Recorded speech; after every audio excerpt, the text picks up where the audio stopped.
Welcome back to Inspiring Stories. Comment where you're watching from today, as we share an extraordinary tale of justice that unfolded in the most unexpected way at the Albany County Courthouse. In a courtroom where expensive suits usually commanded attention and respect, a simple janitor's uniform was about to become the center of a story that would challenge everything people thought they knew about dignity and justice. What happened that day would not only change lives but would remind everyone that true character can't be measured by the clothes one wears or the job one holds. The morning sun filtered through the tall windows of Courtroom 3A, where Michael Watson, the courthouse janitor of 15 years, sat quietly in the defendant's chair. His weathered hands, calloused from years of honest work, rested calmly on the table before him.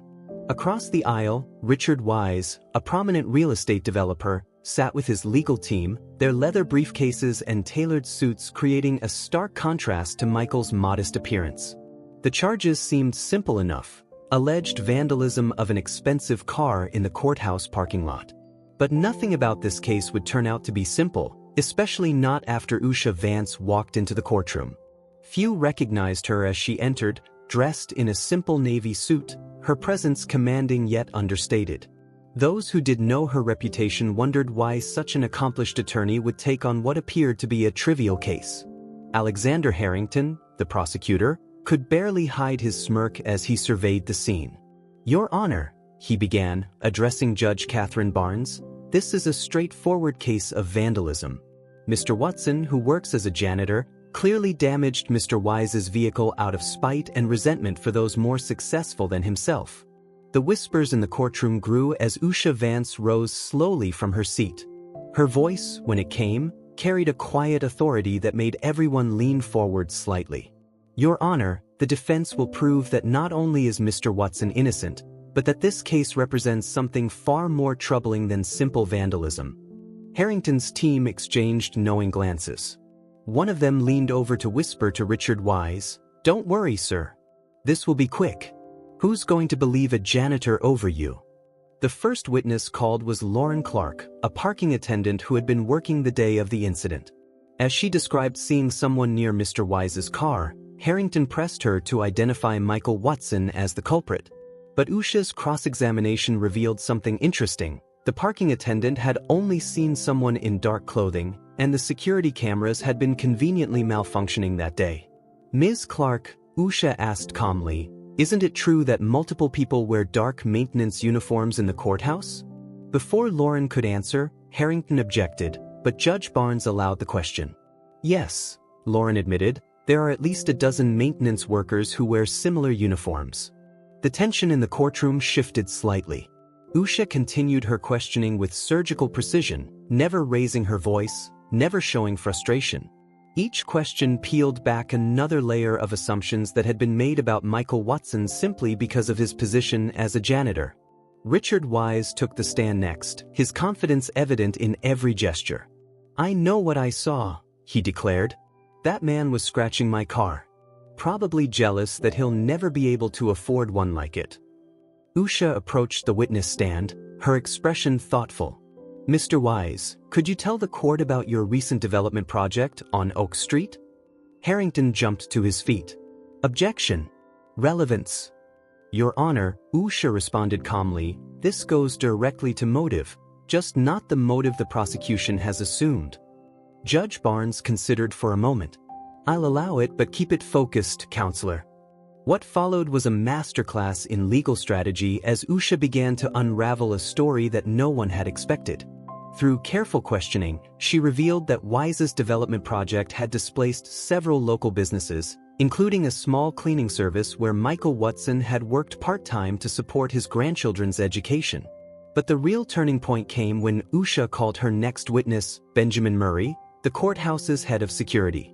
Murray's testimony introduced security footage from a different angle, showing someone else entirely near Wise's car, someone wearing a suit, not a janitor's uniform. The courtroom erupted in murmurs as Usha methodically presented evidence suggesting that the vandalism had been staged to discredit Michael Watson, who had been organizing other displaced business owners to challenge Wise's development project legally. Throughout the revelation, Michael Watson remained composed, his dignity intact despite the attempts to humiliate him. When he finally took the stand, his testimony was simple but powerful. He spoke of his 30 years of work in the community, of raising his grandchildren after losing his daughter, of his belief in the justice system despite everything. "I've cleaned these courthouse floors for 15 years, he said quietly. "Every day, I watch people walk in here looking for justice. I believe in that justice, even when it's hard to." The turning point came when Usha presented her final piece of evidence, emails recovered from Wise's company server, showing a coordinated effort to discredit local business owners who opposed the development project. The prosecution's case began to crumble as the true story emerged. Judge Barnes, who had been watching the proceedings with increasing interest, finally spoke. "Mr. Harrington, do you wish to continue with the prosecution's case?" Harrington, his earlier confidence shattered, conferred briefly with his team.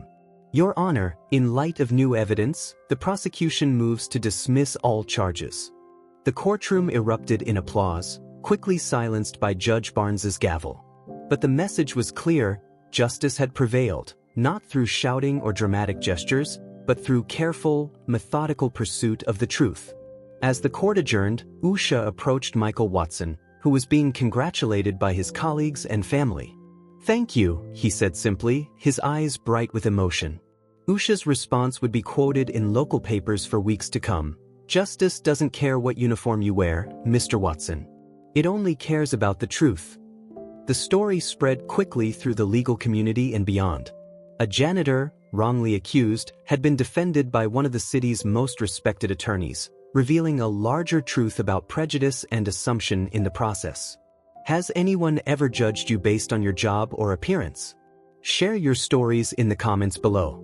Remember to like and subscribe for more inspiring stories that remind us that dignity and justice belong to everyone, regardless of their position in life. Stay tuned for Chapter 2, where we'll see how this case sparked a movement that would challenge the way people think about justice, dignity, and the true meaning of respect. Sometimes the most powerful changes start in the most unexpected places.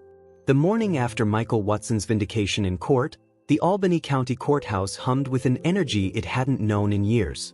The story of a janitor's triumph over injustice had spread far beyond its marble walls, but few knew that the real battle was just beginning. Usha Vance arrived early that morning, her simple briefcase contrasting with the expensive attaches usually seen in the courthouse corridors. As she walked through the security checkpoint, she noticed how the maintenance staff stood a little taller, their greetings carrying a new confidence. The ripple effects of yesterday's victory were already visible in the smallest of interactions. Local reporter Rachel Nichols sat in the courthouse cafe, documenting the changes she observed. "Yesterday, these halls were divided between those who wore suits and those who wore uniforms," she wrote in her notebook. "Today, something has shifted. The barriers seem less rigid, the hierarchies less absolute." But not everyone welcomed this change. In his downtown office, Richard Wise sat with his associates, including Gregory Ward and Douglas Mitchell, plotting their next move. The development project on Oak Street had attracted unwanted attention after the trial, and investors were getting nervous. "This can't be allowed to stand," Wise declared, his fingers drumming against his mahogany desk. "One janitor and an idealistic lawyer can't be allowed to derail everything we've built." Meanwhile, Michael Watson returned to his duties, declining interviews and avoiding the spotlight. When asked why he continued working after his name had been cleared, his response was simple: "This job isn't just what I do, it's part of who I am. There's dignity in all honest work." Usha had begun investigating similar cases, discovering a pattern of intimidation against small business owners and working-class citizens who stood in the way of powerful interests. She established a small office in the community center, offering free legal consultations to those who felt powerless against corporate pressure. One morning, Diana Fisher, a local diner owner facing eviction due to another development project, arrived at Usha's temporary office. Her story eerily echoed Michael's: threats disguised as legal proceedings, intimidation masked as progress. "They think because we don't wear expensive suits or have powerful friends, we don't deserve to be heard," Diana explained, her hands clasped tightly in her lap. "But my family has run this diner for 3 generations. We're part of this community's story." Usha listened intently, taking detailed notes. The pattern was becoming clearer. This wasn't just about one janitor or one development project. It was about the systematic dismissal of working people's rights and dignity. As she built her case, unexpected allies emerged. Judge Catherine Barnes began reviewing similar cases from the past 5 years, finding troubling inconsistencies in how justice had been administered based on social status and appearance. Robert Hughes, a young attorney who had worked for one of the city's prestigious firms, approached Usha one evening after court. "I've seen these tactics from the inside," he confided. "What happened to Mr. Watson? It's not an isolated incident. It's a strategy."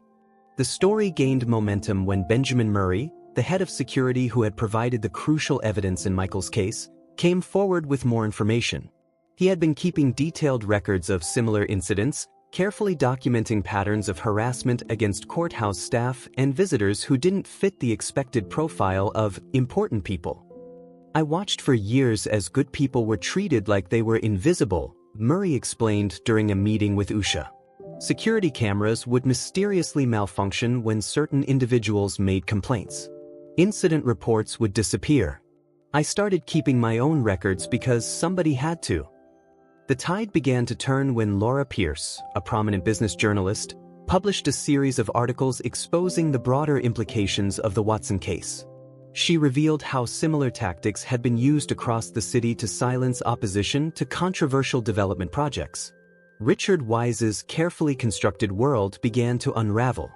Other witnesses came forward, encouraged by Michael Watson's victory. Angela Howard, a former employee at Wise's development company, provided documents showing a systematic campaign to discredit and intimidate anyone who challenged their projects. The courthouse itself became a symbol of change. Judge Barnes instituted new policies ensuring that all visitors were treated with equal respect, regardless of their appearance or occupation. The security staff, led by Benjamin Murray, began documenting any incidents of discrimination or unequal treatment. Michael Watson, despite his reluctance to be in the spotlight, found himself becoming a quiet symbol of dignity and resistance. Other maintenance workers and service staff began sharing their stories with him, and he directed them to Usha's community office. One day, as Michael was finishing his evening rounds, he encountered Richard Wise in an empty corridor. Wise had aged years in the weeks since the trial, his arrogance replaced by desperation. "You could have just kept quiet," Wise said, his voice bitter. "Played along like everyone else. Why did you have to make trouble?" Michael's response was characteristic of his quiet dignity. "Mr. Wise, I didn't make trouble. I just refused to accept it when trouble came looking for me." The exchange was overheard by Claire Reynolds, a law clerk, who later shared it with Usha. "That's when I really understood what this fight was about," she told Usha. "It's not just about legal victories. It's about human dignity." As more evidence emerged, other law firms in the city began taking on similar cases pro bono. The movement that had started with one janitor's stand for justice was transforming into a broader campaign for equal treatment under the law. Usha's simple office in the community center became a hub of activity. Working people who had once felt powerless began finding their voice and their courage. Diana Fisher's case against eviction gained support from unexpected quarters, including several prominent business leaders who had witnessed the change in the community's spirit. The local bar association, led by veteran attorney Harold Bradley, established a task force to examine systemic bias in the legal system. "The Watson case opened our eyes," Bradley admitted during a press conference. "We need to ensure that justice truly is blind to appearances and social status." Even the courthouse cafeteria, long an unofficial boundary between important people and support staff, began to see change. Lawyers and janitors, judges and security guards started sharing tables, their conversations breaking down barriers that had seemed permanent just weeks before. Ryan Allen, a young lawyer who had once looked down on maintenance staff, found himself regularly lunching with Michael and his colleagues. "I've learned more about justice from these conversations than I did in 3 years of law school," he confessed to Usha. The transformation wasn't without resistance. Some of Wise's allies attempted to discredit the movement, suggesting that maintaining traditional hierarchies was necessary for proper court function. but their arguments found less purchase in a community that had witnessed the power of dignity and truth. Usha's approach remained steady and methodical. She didn't seek headlines or dramatic confrontations. Instead, she built cases carefully, supported witnesses courageously, and maintained the same quiet dignity that had characterized her defense of Michael Watson. As the weeks passed, the story attracted national attention. Other communities began examining their own power structures, questioning the unwritten rules that had long determined who deserved respect and who didn't. The true impact of the case became clear when the State Bar Association announced new guidelines for ensuring equal access to justice, specifically addressing how courthouse staff and visitors should be treated regardless of their appearance or occupation. Michael Watson continued his duties, his uniform now a symbol of dignity rather than invisibility. Young lawyers would sometimes seek him out for advice, having learned that wisdom doesn't always come wearing a suit.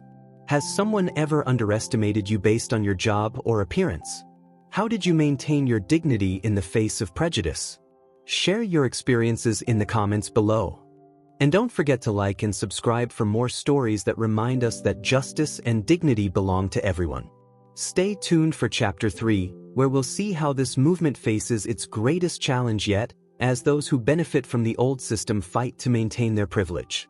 Remember, sometimes the most powerful changes start with one person refusing to accept injustice as normal. 3 months after Michael Watson's vindication, the Albany County Courthouse faced its darkest hour. The forces opposing change had regrouped, and their counterattack would test the resolve of everyone involved in the fight for dignity and justice. The morning began with shocking news.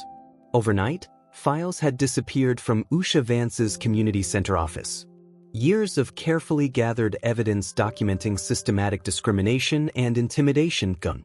Security cameras had mysteriously malfunctioned, just as they had during the original incident with Michael's case. But the attackers had underestimated Usha's preparedness. Every document had been digitally backed up, with copies stored securely off-site. What they intended as a devastating blow became instead a revelation of their desperation. They still think this is about papers and evidence, Usha remarked to Benjamin Murray as they surveyed the ransacked office. They don't understand that it's about people and truth. The real challenge emerged later that morning when Roger Turner, the newly appointed head of the City Planning Commission, announced an emergency review of all recent legal challenges to development projects. This routine audit just happened to target every case Usha had taken on since Michael Watson's victory. Diana Fisher, whose diner case had become a symbol of resistance, received an unexpected health inspection that same day. "They're not even trying to hide it anymore," she told Usha, her voice steady despite the pressure. "They're just hoping we'll be too afraid to fight back." Michael Watson arrived at work to find an anonymous letter in his locker, suggesting that accidents happen to people who don't know their place. He calmly handed the letter to Benjamin Murray, adding it to the growing evidence of intimidation. The courthouse itself became a battleground of whispers and tension. Some who had begun to speak up fell silent again, fearful of retaliation. Others found their courage growing in the face of such obvious attempts at intimidation. Nicholas Reynolds, a young court clerk who had been documenting instances of discrimination, faced sudden accusations of procedural violations. But instead of backing down, he went public with his records, supported by Judge Catherine Barnes, who had seen enough of justice being corrupted by power. The turning point came from an unexpected source. Philip Russell, a senior partner at the city's most prestigious law firm, stepped forward with a shocking confession. For years, his firm had been part of the system that protected powerful interests at the expense of justice. His conscience, awakened by the changes he'd witnessed since the Watson case, wouldn't let him remain silent any longer. "I've spent 30 years wearing expensive suits and looking down on people like Mr. Watson," Russell testified before the State Bar Association. "I was wrong. The greatest lessons about justice I've learned came from watching a janitor stand up for his dignity." Richard Wise and his allies attempted to discredit Russell's testimony, but the tide had turned. Other lawyers, inspired by his courage, began coming forward with their own stories of witnessing systematic discrimination and intimidation.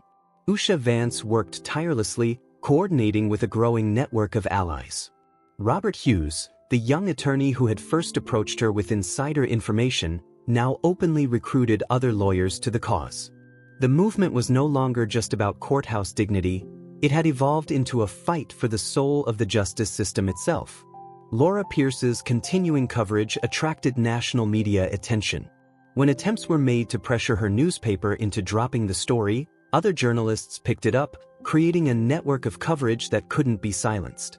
The pressure intensified when Richard Wise's development company filed a defamation lawsuit against Michael Watson, Usha Vance, and several others who had spoken out. The lawsuit was clearly meant to drain their resources and energy, but it backfired spectacularly. Harold Bradley, the veteran attorney who had established the bias task force, assembled a team of top lawyers who volunteered to defend them pro bono. If they want to use the courts to silence justice, Bradley announced, they'll learn what real legal power looks like.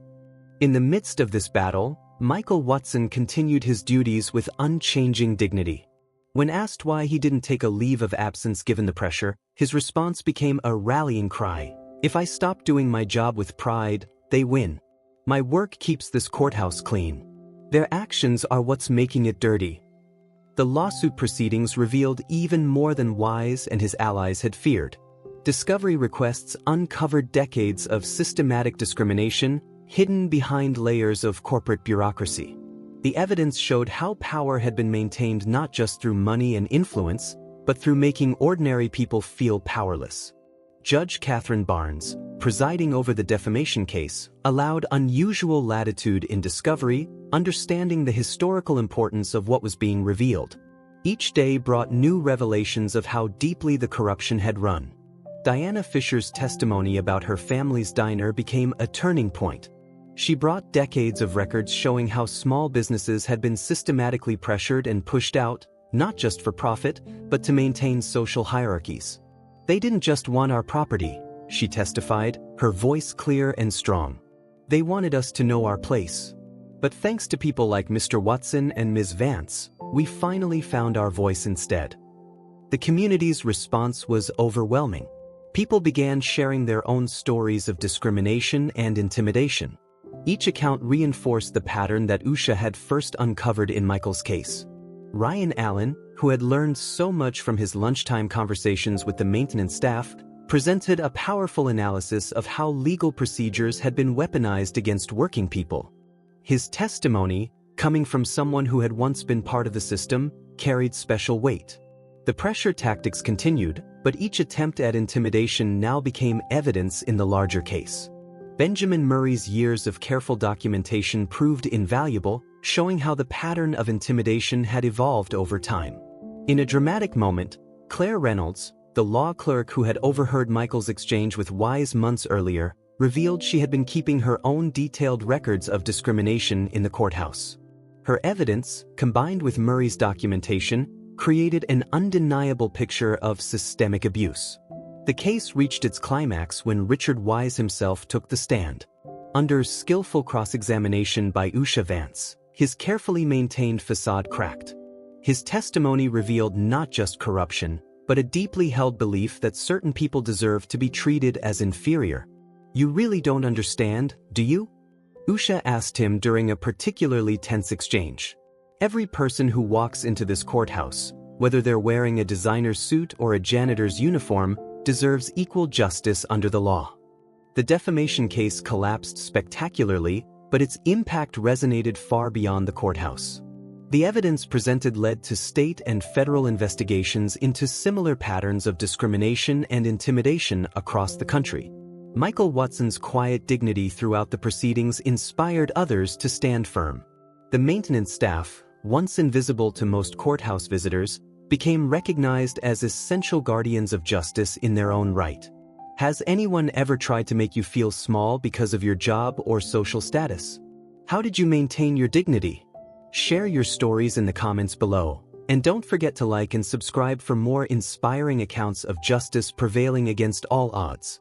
Stay tuned for Chapter 4, where we'll see how this movement transforms not just one courthouse, but an entire system of justice.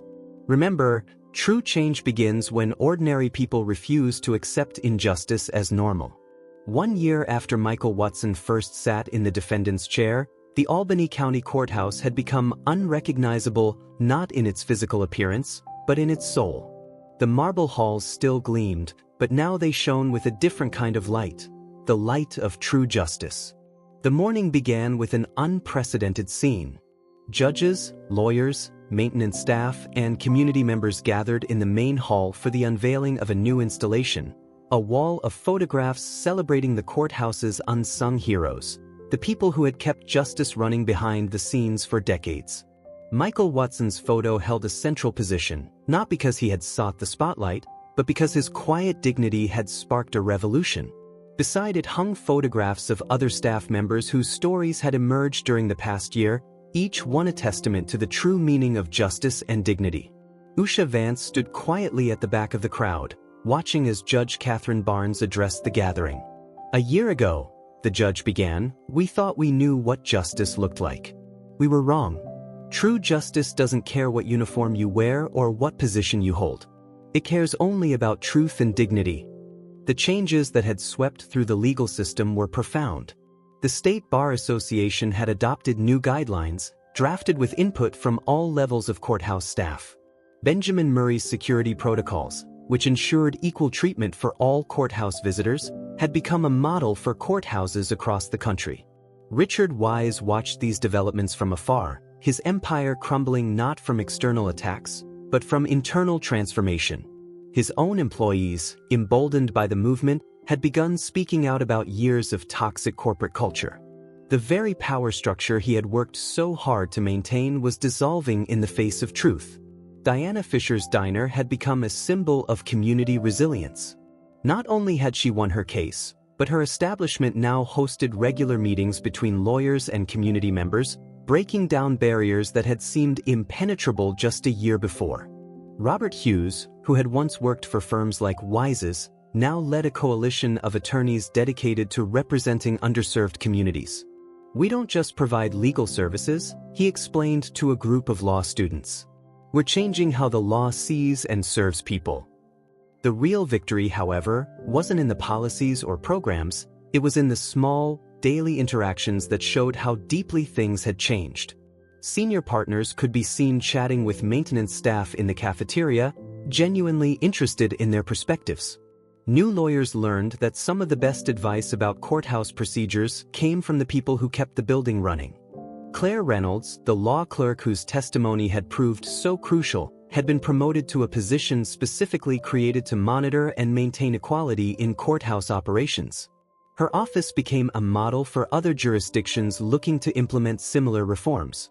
Laura Pierce's coverage of the transformation had earned her a Pulitzer nomination, but more importantly, it had inspired similar investigations across the country. Other courthouses began examining their own unwritten rules and hidden hierarchies. The morning of the installation unveiling, Michael Watson arrived early, as he had every day for the past 15 years. He cleaned the marble floors with the same care he always had, but now his work was recognized for what it had always been, an essential part of justice itself. Ryan Allen, who had learned so much from those early lunchtime conversations, now taught a mandatory course at the law school about dignity and justice in legal practice. His students spent time working alongside courthouse staff, learning lessons that no textbook could teach. Nicholas Reynolds, the court clerk who had risked his career to document discrimination, had established a whistleblower protection program that became a national standard. "Courage isn't about making grand gestures," he often said. "It's about doing what's right, even when no one is watching." The defamation lawsuit that had been meant to silence them had instead become a cornerstone case taught in law schools, demonstrating how justice could prevail against systemic corruption. Harold Bradley's pro bono team had transformed into a permanent civil rights organization, tackling similar cases across the state. Philip Russell, the senior partner whose confession had helped break open the case, now dedicated his practice to mentoring young lawyers from diverse backgrounds. "For years, I thought power came from making others feel small," he reflected. "I finally learned that true power comes from helping others stand tall." Judge Barnes had implemented a revolutionary training program for new judges, requiring them to spend time understanding the perspectives of all courthouse workers.